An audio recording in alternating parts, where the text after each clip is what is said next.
আসসালামু আলাইকুম বন্ধুরা, আমি জুয়েল আছি আপনাদের সাথে। আবারও হাজির হলাম ফটোশপের একটি গুরুত্বপূর্ণ ভিডিও নিয়ে। এই ভিডিওতে আমি আপনাদেরকে দেখাবো যে কিভাবে ডকুমেন্ট থেকে স্ট্যাম্প বা সিল রিমুভ করতে হয়, তাও আবার মাত্র কয়েক সেকেন্ডের মধ্যে। চলুন ভিডিওটি শুরু করা যাক। বন্ধুরা, ফটোশপ সফটওয়্যারটি ওপেন অবস্থায় আছে। অলরেডি আমি একটি ডকুমেন্ট ওপেন করে রেখেছি, আর এই ডকুমেন্টের মধ্যে দেখতে পাচ্ছেন অনেকগুলো সিল রয়েছে। এই স্ট্যাম্প বা সিলগুলো রিমুভ করে এই ডকুমেন্টকে আমরা একদম নিউ করে ফেলব। বন্ধুরা, আমি আপনাদেরকে কিবোর্ড থেকে কন্ট্রোল প্লাস বাটন প্রেস করে একটু জুম করে দেখাই। দেখতে পাচ্ছেন বন্ধুরা, প্রত্যেকটি সিল এই ডকুমেন্টের টেক্সটের ভিতরে রয়েছে। টুলবার থেকে কোনো টুল দিয়ে যদি আপনারা এই সিল রিমুভ করতে যান তাহলে ঘন্টার পর ঘন্টা সময় লাগবে, কিন্তু আমরা একটি ট্রিক্স ফলো করে এই কাজটি করব। প্রথমে আমরা ডকুমেন্টের উজ্জ্বলতা বাড়াবো এবং ডকুমেন্টে দেখুন পুরনো ভাব রয়েছে, আমরা এটিকেও রিমুভ করব।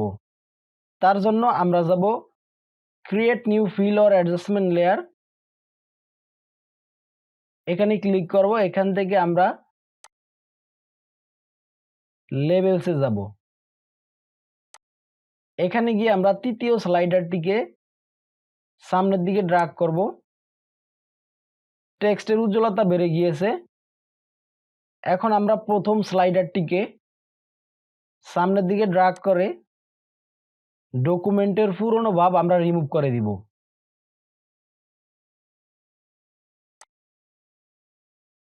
তারপর আমরা এখান থেকে ক্লোজ করে দিব। এখন আপনারা দেখতে পাচ্ছেন টেক্সটের সাথে সিলগুলো স্পষ্ট বোঝা যাচ্ছে। এই সিলগুলো রিমুভ করার জন্য আমাদের আবার create new fill or adjustment লেয়ারে যেতে হবে। এখান থেকে আমরা যাব ব্ল্যাক অ্যান্ড হোয়াইট, এখানে আমরা ক্লিক করব। ক্লিক করার পর দেখুন আমাদের ডকুমেন্টটি ব্ল্যাক অ্যান্ড হোয়াইট হয়ে গিয়েছে। বন্ধুরা, আমরা সকলেই জানি যে সিল বা স্ট্যাম্পের কালার ব্লু বা ম্যাজেন্টা কালার হয়ে থাকে। তার জন্য আমরা এখান থেকে ব্লু কালারটিকে বাড়িয়ে সিল রিমুভ করব।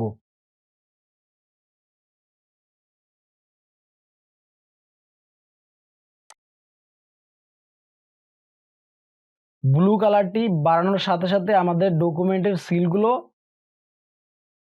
গায়েব হয়ে গেল। ব্লু কালার বাড়ানোর সাথে সাথে যদি আপনাদের ডকুমেন্টের সিল না যায় তাহলে এখান থেকে আপনারা মেজেন্টা কালারটিকেও বাড়িয়ে কমিয়ে অ্যাডজাস্ট করে নিতে পারেন। দেখুন কত সুন্দরভাবে আমরা ডকুমেন্টের সিলগুলো রিমুভ করে ফেললাম। তারপর এখান থেকে আমরা ক্লোজ করে দিব। ব্যাকগ্রাউন্ড লেয়ারটিকে আমরা সিলেক্ট করে এই ব্যাকগ্রাউন্ড লেয়ারটির চোখটির উপরে কিবোর্ড থেকে অল্ট এবং শিফট বাটন প্রেস করে একটি ক্লিক করব। দেখুন বন্ধুরা, এটি ছিল আমাদের ডকুমেন্টের পূর্বের অবস্থা। আরেকটি ক্লিক করব, এটি হলো বর্তমান অবস্থা। সো এভাবে আপনারা ডকুমেন্ট থেকে সিল রিমুভ করতে পারবেন। ভিডিওটি ভালো লাগলে অবশ্যই লাইকে ক্লিক করবেন এবং আমার চ্যানেলটি সাবস্ক্রাইব করবেন। ভিডিওটি দেখার জন্য ধন্যবাদ।